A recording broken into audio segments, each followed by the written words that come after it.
Bien, seguimos con el estudio de Isaías, hermanos.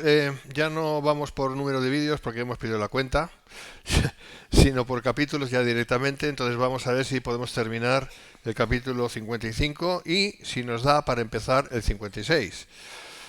Ya sería una proeza, pero bueno, vamos allá. Entonces, sin más preámbulos, eh, arrancamos donde lo dejamos. Es decir, donde lo dejamos fue, evidentemente, acabamos el versículo 7. Deje el impío su camino y el hombre inicuo sus pensamientos y vuélvase a Jehová, el cual tendrá de él misericordia, y al Dios nuestro, el cual será amplio en perdonar. Esto es un llamamiento al arrepentimiento, como es obvio. Eso ya lo vimos, por lo tanto no voy a comentarlo de nuevo. Y donde lo dejamos, pues ahí vamos. Versículos 8 y 9, leemos: porque mis pensamientos no son vuestros pensamientos, ni vuestros caminos mis caminos, dijo Jehová. Como son más altos los cielos que la tierra, así son mis caminos más altos que vuestros caminos, y mis pensamientos más que vuestros pensamientos. Bueno, pues este es un versículo, son dos versículos que se emplean mucho y muchas veces fuera de contexto. Entonces tenemos que ver el contexto. Siempre cuando leamos la Biblia, lo primero que tenemos que hacer es observar el texto conforme al contexto. Esto es muy importante, porque si nos vamos del contexto podemos decir cualquier cosa. Y no nos interesa decir cualquier cosa ni creer cualquier cosa, sino lo que nos interesa es realmente entender qué es lo que la palabra quiere decir, ¿verdad? Aunque luego se pueda interpretar de una manera interesada, eso nunca debe ser así. Porque la Biblia no está, la palabra de Dios no está para ser interpretada de una manera interesada, sino de una manera objetiva. Amén. Así que todos los textos que tienen que ver con cosas que puedan ir muy bien para nosotros en un momento dado, es decir, de interés y de interpretación particular, ¿vale? Eso nunca debe ser así, sino que siempre tiene que ser, la interpretación tiene que ser tal y cual está escrita y para quién va dirigida, etcétera, etcétera. O sea, el contexto es absolutamente sagrado, por decirlo en un término. Bien, entonces, bueno, pues porque mis pensamientos no son vuestros pensamientos, etcétera. Romanos 11:34, ¿qué leemos? Porque ¿quién entendió la mente del Señor o quién fue su consejero? Pues está diciendo más o menos lo mismo. Es decir, intentar entender, empezamos por ahí, intentar entender la mente del Señor a través de nuestra propia mente es una tontería, es perder el tiempo. Entonces, el argumento ese que es tan manido, ¿no? Es decir, bueno, es que yo solo voy a aceptar lo que mi mente me diga, ¿no? El sentido común mío me diga. Pues entonces no puede ser cristiano, es imposible. O sea, no, porque tu mente, aunque sea una supermente, no deja de ser una mente humana. Entonces no, es imposible entender la mente de Dios. Hay preguntas que nos podemos hacer acerca de por qué, por ejemplo, acerca de por qué Dios hizo la humanidad sabiendo que la humanidad iba a pecar y que iba a ser y que la inmensa mayoría de los hombres se van a perder y se pierden. Y es una pregunta eh, es una pregunta correcta. No, las preguntas siempre son correctas, pero la respuesta, pues hay que tener mucho cuidado con eso, porque si lo que estamos intentando decir es que Dios es injusto porque ha permitido que la humanidad se pierda y vaya al infierno, o al final vaya al infierno, nos estamos equivocando, estamos juzgando a Dios, y juzgar a Dios es un gran problema. ¿Me entiendes? Hay muchas preguntas que no sabemos al 100% cómo responder. No sabemos. Podemos aproximarnos en muchas cosas, pero no podemos tener una respuesta absolutamente completa, sencillamente porque pertenecen a las cosas de Dios. Y las cosas de Dios son secretas. Aquí lo pone Deuteronomio 29:29. Las cosas secretas pertenecen a Jehová nuestro Dios. ¿Verdad que lo dice? Las cosas secretas, porque son secretas, es decir, no han sido manifestadas, eh, pues por eso son secretas, es un misterio, pues estas pertenecen a Dios. O sea, no son para nuestro conocimiento, ¿no? Más las reveladas, sí, las para nosotros y para nuestros hijos para siempre, para que cumplamos todas las palabras de esta ley. Es decir, las reveladas son para que andemos conforme a lo que Él quiere que andemos. Amén. O sea, conforme Él quiere que andemos, para eso han sido reveladas. Pero no significa que Dios lo ha revelado todo. Y hay cosas que no sabemos y nunca en esta vida las vamos a poder entender. A lo mejor nos podemos aproximar a bastante, podemos especular. Especular podemos hacer, especular lo que sea, pero el especular no va a ningún sitio tampoco. No podemos poner fe en la especulación. Por lo tanto, pues hay cosas que no entenderemos. Pero de ahí a juzgar a Dios y decir, porque entonces estarías diciendo, yo lo haría mejor que Dios, yo lo hubiera hecho mejor. ¿Entiendes? Y esto es blasfemo. ¿Eh? Por lo tanto, no, por ahí no podemos ir. Hay preguntas que son complicadas, pero nos tenemos que atener a lo que la Biblia ha revelado. Y volviendo a lo que decía antes, ¿no? Pues sencillamente, la Biblia dice que los que no creen se condenan. Ya está, y no hay más. Entonces dice, bueno, entonces ¿para qué van a creer si no pueden creer? Bueno, pero lo que está escrito, aunque no podamos entenderlo todo a cabalidad, completamente, pero lo revelado es lo que sí podemos creer y ya está, y no hay más. Confiando en Dios, sabiendo que Él es justo y sabiendo que al final, pues ya en la eternidad iremos aprendiendo y iremos entendiendo mucho más. Amén. Porque sí, es muy fácil juzgar a Dios, y es un gran error. Y volviendo atrás, ya analizando mejor estos versículos, porque mis pensamientos no son vuestros pensamientos, etcétera, pues vemos que Dios, voy a leer lo que he puesto aquí. Dios se dirige a su pueblo, porque en primera instancia eso va dirigido a Israel. Siempre es Israel, ¿vale? Siempre es Israel, porque Isaías se dirige a Israel, para hacerles entender que es imposible poder comprender la mente de Dios, su proceder y tantas veces, ¿vale? Que es lo que acabo de decir. En momentos difíciles es muy fácil cuestionarse el porqué de los mismos sin llegar a comprender que Dios siempre, siempre lo tiene todo bajo su perfecto control y tiene un propósito en todo ello. Vale, pues con eso nos quedamos. No podemos ir más allá. 1 Corintios 2, 14 y 16, a colación viene... Pero el hombre natural es el hombre que no tiene a Dios, ¿vale? El hombre natural no percibe las cosas que son del Espíritu de Dios porque para él son locura. Ya está. Y no las puede entender porque se han de discernir espiritualmente. En cambio, el espiritual, aquí ya nos abre un poquito una puerta, ¿eh? El espiritual juzga todas las cosas, pero él no es juzgado de nadie, porque ¿quién conoció la mente del Señor? ¿Quién le instruirá? Más nosotros tenemos la mente de Cristo. Bueno, eso es verdad, pero eso no significa que por tener la mente de Cristo, si la tenemos, vamos a comprender todas las cosas ya. No, es un proceso de aquí a la eternidad.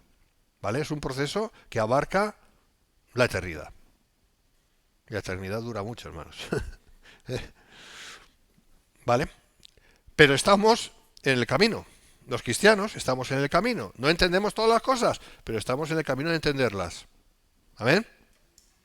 Cosa que la gente del mundo, por muy sabia que sea, por muy educada que sea, por muy enseñada que sea, tiene un límite. Un límite. Y el límite lo marca, pues, el hecho de que no tienen a Dios. El hombre natural. Vale, y eso ahora en cuanto a Israel. Podría parecer, por lo que nos dice la historia, que Israel, porque eso es el contexto de estas palabras, jamás cumplirá las expectativas de Dios que han sido anunciadas en la Escritura, pero no es así. La gracia de Dios está por encima de la comprensión humana. Dios cumplirá con lo que su palabra dice por encima de lo que nuestra mente nos diga. Sus pensamientos, sus caminos son mucho más elevados que los nuestros. Claro, es que esta es la cosa. O sea, por eso la llamada alta crítica del siglo XIX fracasó. Fue un fracaso terrible, porque juzgaba las cosas conforme la mente humana. Y en cuanto a Israel decía, Israel es imposible que pueda ser Israel, el receptor de todas las promesas de Dios, sencillamente porque Israel no está, dejó de existir. Bueno, pues mira, años más tarde, ya en el siglo XX, Israel volvió a ser Israel. Ya es un comienzo, ¿no? Cosa inimaginable solo unos años atrás. ¿Me entendéis? Y es que lo que Dios prometió a Israel lo va a cumplir sobre Israel. Lo va a hacer. Ya está. Y ahí es donde tenemos que humillarnos y decir, bueno, quizás hemos interpretado la palabra de Dios en ese sentido a nuestra manera, según nuestra comprensión. Bueno, pues nos hemos equivocado. Hay que ser humildes. Nos hemos equivocado.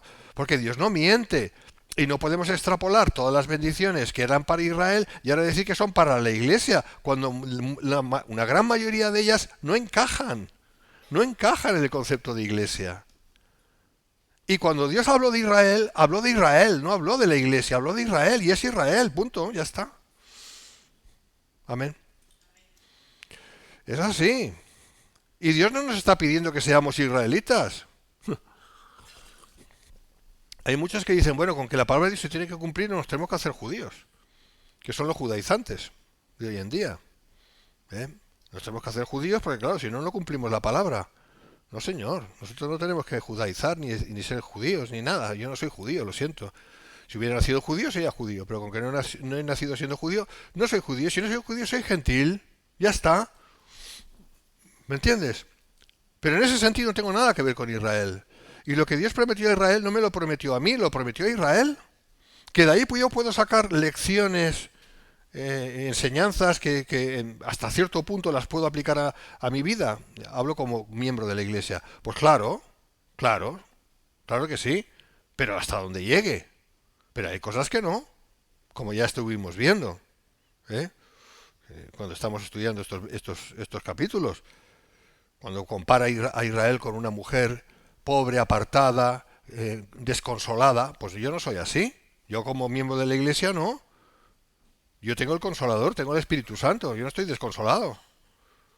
Y cosas por el estilo. Entonces, pero eso sí aplica a Israel. Porque Israel ha sido una nación vilipendiada, ha sido Israel que ha sido una nación que ha sufrido a lo largo y sigue sufriendo y sigue con dolores de parto todavía.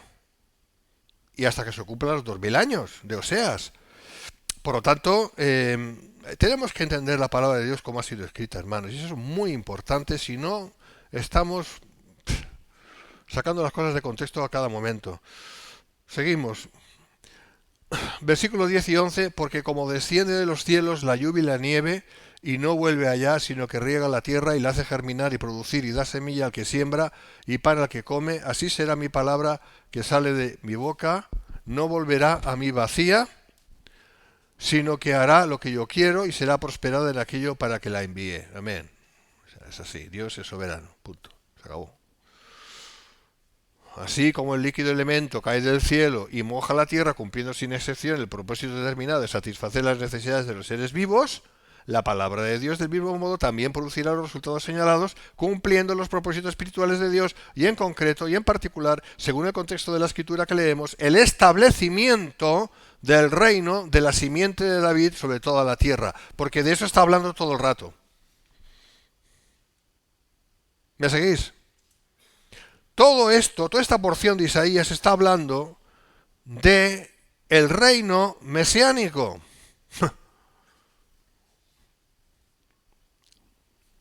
Y ese reino tiene que ser establecido en la tierra. No está hablando del reino de los cielos. Está hablando del reino de los cielos aquí en la tierra. Y eso tiene un momento de comienzo y un momento final, cuando se cumplan 1000 años, porque ya está anunciado que durará 1000 años. Y el comienzo es cuando vuelva el Señor. Esto último escapa de la lógica humana, ya que no la tiene. Es aquí donde la fe tiene su lugar. Dios, el cual da vida a los muertos y llama a las cosas que no son como si fuesen. Romanos 4:17. Por eso es tan importante interpretar la palabra, insisto e insisto, interpretar la palabra como está escrita. No con ideas añadidas.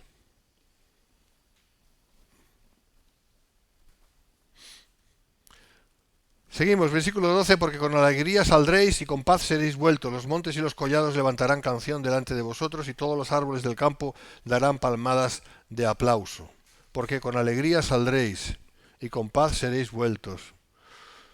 Siempre en el contexto de Israel, porque no podemos irnos del contexto, el Israel exiliado y esparcido por doquier, sin espíritu y sin futuro, humanamente hablando, regresará de su dispersión con regocijo en su liberación y sin molestia alguna por parte de sus múltiples enemigos. Y la creación entera será libertada de la esclavitud de corrupción a la libertad gloriosa de los hijos de Dios. Romanos 8, 21. Y eso tiene el contexto absoluto del reino milenial. No se puede sacar del contexto. No se puede ni se debe. Cuando la creación sea libertada, esa es la creación de aquí, de esta tierra. No está hablando de los cielos, cielo nuevo y tierra nueva. ¿Me seguís? Porque eso nunca ha sido vilipendiado. Eso está nuevecito y para estrenar, donde esté. ¿Eh? Está hablando de esta tierra. ¿Vale? Por lo tanto, no es que el Señor viene y se acaba todo, es el Señor viene y empieza el reino. ¿Vale? Y es importante esto. La iglesia, hermanos, la iglesia, pues, es perfecta. La iglesia es perfecta, porque Cristo es perfecto. ¿Me sigues? Nunca la iglesia que Dios discierne, no la que nosotros vemos. La que nosotros vemos es un desastre. Pero eso no vale. Es la que Dios discierne, es la que Dios ve. Es la realmente santificada por la sangre de Cristo. Seguidme, por favor, ¿vale? Seguidme. Entonces, esta iglesia, la que Dios ve, es la iglesia que ha sido lavada con o por la sangre de Cristo. ¿Me seguís? Por lo tanto, es perfecta, es sin pecado. ¿Me entiendes? Es sin pecado. Por eso somos salvos. Por eso entramos en el cielo. Porque estamos y somos sin pecado. No porque nosotros nos hayamos librado del pecado, es porque Cristo nos libró del pecado y de su maldición. ¿Me entiendes? Si no, no entraríamos en el cielo. Una simple mala actitud en un momento dado ya no permitiría el acceso al cielo si no fuera perdonado eso. Nuestros pecados son automáticamente perdonados cada vez que nos damos cuenta, lógico, porque el Espíritu nos da luz, confesamos nuestros pecados y somos perdonados. La palabra lo dice, ¿verdad? Entonces, hermanos, la iglesia es perfecta. Eso es lo que estoy diciendo.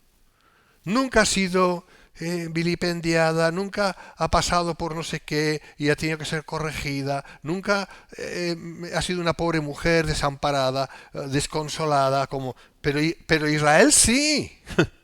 Israel sí. Pero es que el Israel que fue no es la iglesia. La iglesia es una nueva creación. ¿Me seguís? La iglesia es una nueva creación. Como lo será Israel, el Israel del final de los días, cuando Dios salve a Israel, ese Israel será una nueva creación también. Porque no hay salvación sin Cristo. Cuando se acabe el tiempo de los gentiles y empiece, dice que entonces todo Israel será salvo, Romanos 11, 25 en adelante. ¿Me seguís? Ese Israel nacional salvo será perfecto también. Y será la nación de Dios para siempre. Y cuando haya cielos nuevos y tierra nueva, será la nación de Dios para siempre. No tenemos más datos, no sabemos más. Son las cosas secretas de Jehová. Lo que sabemos es lo que nos ha sido revelado, no podemos saber más. ¿Vale? Entonces es Israel, libertad de la esclavitud, de la corrupción a la libertad gloriosa de los hijos de Dios. De esto justamente trata la fe, que es lo que estábamos diciendo, de creerle a Dios. Esta declaración de la realidad que tendrá lugar en el reino milenario es un absurdo para la mente humana. La mente humana no puede entender eso, ni capta nada, ni nada de nada. Y la gente dice, ¿pero qué me estás diciendo? Ni siquiera pueden creer que Cristo va a volver. Ni siquiera lo creen. Pero lo triste es que hay evangélicos que tampoco realmente lo creen. Pero claro, me pregunto yo si son salvos o no, eso ya. O simplemente tienen una religión, la religión evangélica. Vale. Pero bueno, cada uno sabrá. Pero es que la mente humana no puede entender eso. No puede entender que pueda haber realmente un reino de justicia, un gobierno de justicia en este mundo, como lo va a haber. Porque Dios va a hacer su voluntad, porque lo ha prometido. Y la promesa esa está a lo largo de toda la Biblia. Y negar eso es negar la Biblia, entonces. O adecuarlo a otra realidad que no es la bíblica, pues también es negar la Biblia. Por eso nos tenemos que humillar ante Dios y esperar que en su día Él hará lo que ha prometido, que de seguro se cumplirá, ya que Él es el Todopoderoso y jamás miente. Amén. El ejemplo lo tenemos bien claro en nuestra propia vida. Yo, un día antes de conocer al Señor, y ese día fue cuando Dios me conoció, no porque yo le conocí, sino porque Él me conoció y me hizo conocerle, ¿vale? Y eso fue el 31 de enero de 1982 a las 9:30 de la noche. Esa fue mi fecha de nacimiento, de nuevo nacimiento. Además, a través de una persona que luego perjuró y se ha apartado y es una apóstata, que esto es impresionante también, pero cómo Dios hizo las cosas. En fin, cada uno tiene su historia. Unos minutos antes, por decirlo así, unos segundos antes para atrás, yo nunca en la vida hubiera dicho que yo iba a estar aquí predicando estas cosas. Jamás. Ya está. Entonces, ¿cómo es posible el cambio? Porque Dios hace la diferencia. Y mira tu vida. ¿Cómo eras tú antes y cómo eres ahora? Porque si sigues siendo como eras antes, entonces no has nacido de nuevo. Pero si ha habido un cambio radical en tu vida, de raíz, entonces sí. ¿Me entiendes? ¿Y cómo eras antes? ¿Y cómo eres ahora?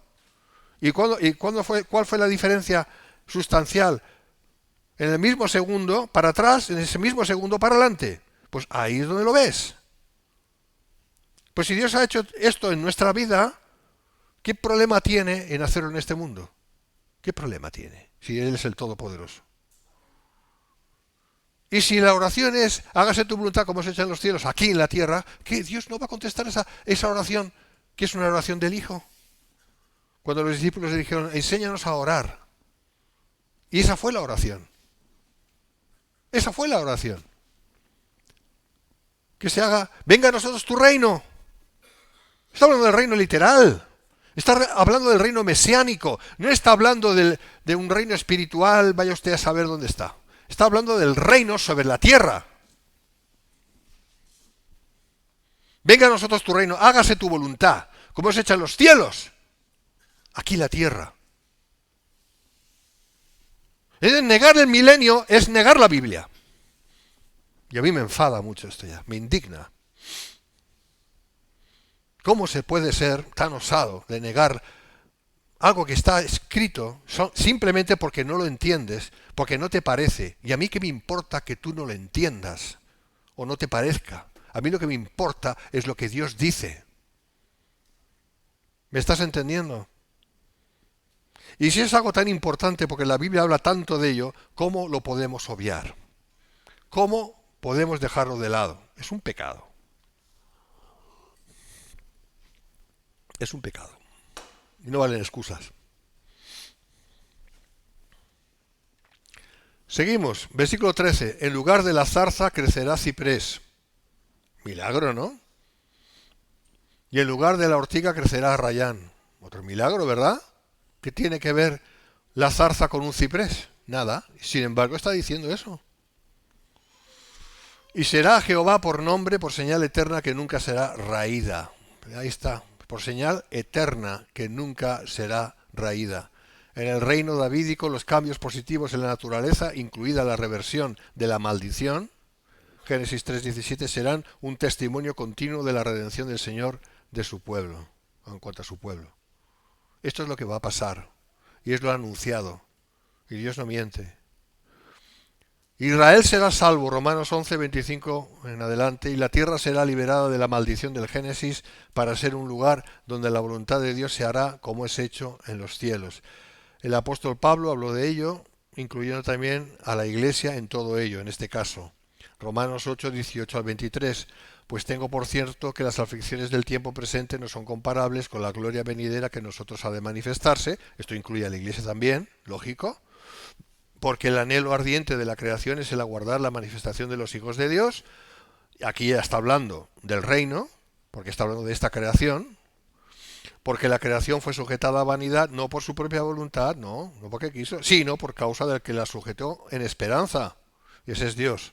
Porque también la creación misma será libertada de la esclavitud de la corrupción, que es la realidad actual, a la libertad gloriosa de los hijos de Dios. ¿Qué está hablando? De la creación. ¿Verdad que está hablando de la creación? ¿Y dónde está la creación? Aquí. no en Ganímedes o en Orión. Está hablando de la Tierra, que es donde Dios ha puesto al ser humano, en la Tierra. ¿No? Porque somos humanos, ¿no? Sí, yo creo que sí. ¿Y estamos? ¿Dónde estamos? En un planeta que se llama Tierra, ¿verdad? Y la creación está aquí, porque está hablando de aquí. Ya sé que ahí está el universo, pero está hablando del lugar donde están los humanos. ¿Me explico? Vale, entonces el contexto es la Tierra. Pues dice, porque también la creación misma será libertada de la esclavitud de corrupción a la libertad gloriosa de los hijos de Dios. Esta es la promesa. Porque sabemos que toda la creación gime a una, sí está gimiendo y cada vez más, y a una está con dolores de parto hasta ahora. No solo ella, sino también nosotros mismos que tenemos las primicias del Espíritu. Nosotros también gemimos dentro de nosotros mismos, esperando la adopción, la redención de nuestro cuerpo.